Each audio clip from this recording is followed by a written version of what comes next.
João 3,3 Jesus respondeu-lhe, declarando, em verdade te asseguro que, se alguém não nascer de novo, não pode ver o reino de Deus.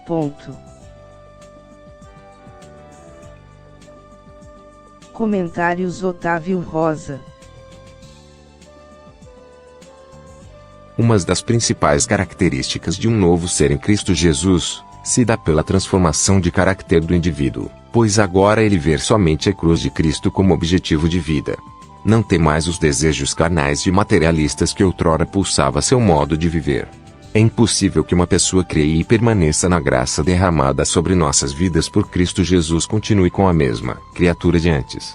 Até mesmo os discípulos de Cristo passaram por esse processo de renascimento. Certa vez o Senhor Jesus foi com os seus discípulos à região de Samaria. Contudo, sua pregação não foi bem aceita pela população local, o que gerou nos apóstolos Tiago e João uma certa revolta com tal situação a ponto dos mesmos dizerem para o Senhor Jesus, caso o Senhor desejasse, eles iriam orar para que fogo do céu descesse e consumisse aquela cidade. Outro que também teve dificuldade no processo de renascimento foi o apóstolo Pedro, que dissipou a orelha do guarda do templo, a saber Malco, quando mesmo acompanhado de Judas Iscariotes, outro que também não tinha nascido de novo, para prender o Senhor Jesus e levá-lo ao templo para ser julgado pelo sumo sacerdote Caifás. Portanto, o processo de nascimento não se dá de uma hora para outra. Aos 4 apóstolos citados anteriormente, mesmo convivendo com o Senhor Jesus, ainda não havia concluído o processo de um novo nascimento. Tal feito se deu quando os mesmos receberam sobre as suas vidas o Espírito Santo.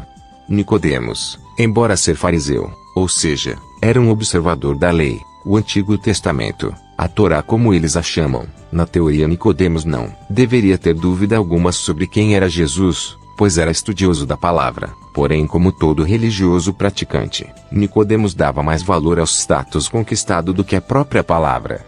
Quando vemos líderes religiosos cristãos amaldiçoando, caluniando, agredindo verbalmente seu semelhante porque mesmo falou ou provou algo que não esteja em desacordo com a palavra, tais líderes religiosos demonstram que, embora sejam proprietários de templos religiosos, que em texto pregam o Evangelho de Cristo, que traz vida e não morte à humanidade, ainda não foi batizado com o Espírito Santo, assim como se deu com os apóstolos de Cristo, embora no caso dos apóstolos, a presença física de Cristo Jesus impedia a descida do Espírito Santo sobre a vida dos apóstolos e de cada seguidor de Cristo Jesus.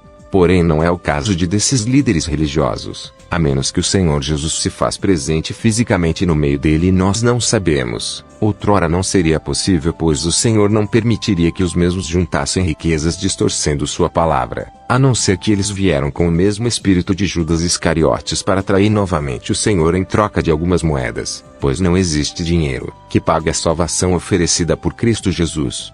Para os seguidores de Cristo que vivem na dispensação da graça, o batismo com o Espírito Santo, que de fato transforma o caráter e coração, vem de igual modo demonstrado pelo Senhor Jesus, quando foi batizado por João Batista, assim como todos os cristãos que foram batizados no batismo de arrependimento, ministrado por João Batista e os discípulos de Cristo. Acreditamos que na descida do Espírito Santo sobre a igreja que estava em Jerusalém foram simultaneamente batizados também pelo Espírito Santo, pois o Espírito Santo é promessa do Senhor Jesus Cristo para sua igreja. Todavia, se um cristão não demonstrar verdadeiramente uma mudança de vida, fica ainda apegado à materialidade, a olho por olho, dente por dente, ao toma lá da cá, se não é de Cristo, pois seus frutos demonstram que são seguidores do advogado de acusação, pois não é possível ter um novo nascimento em Cristo Jesus de viver ou desejar uma vida plena, próspera, vitoriosa, desfrutando do bom e do melhor nesse nível, pois quando temos um novo nascimento em Cristo Jesus, o velho homem morrer e Cristo Jesus nasce na sua vida,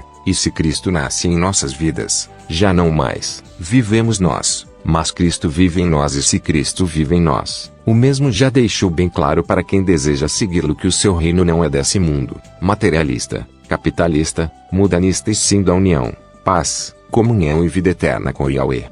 Para podermos entrar no reino dos céus precisamos nascer no Espírito Santo. E quais são os frutos produzidos pelo Espírito Santo? No livro de Galatas, o apóstolo Paulo, no capítulo 5, versículos 22, 23 e 24, nos revela com clareza acerca de tal matéria. Recomendamos que possam ler e comprovar com sua própria leitura da Bíblia Sagrada os frutos do Espírito Santo. Entretanto, O fruto do Espírito é amor, alegria, paz, paciência, benignidade, bondade, fidelidade, mansidão e domínio próprio. Contra essas virtudes não há lei. Os que pertencem a Cristo Jesus crucificaram a carne, com as suas paixões e os seus desejos.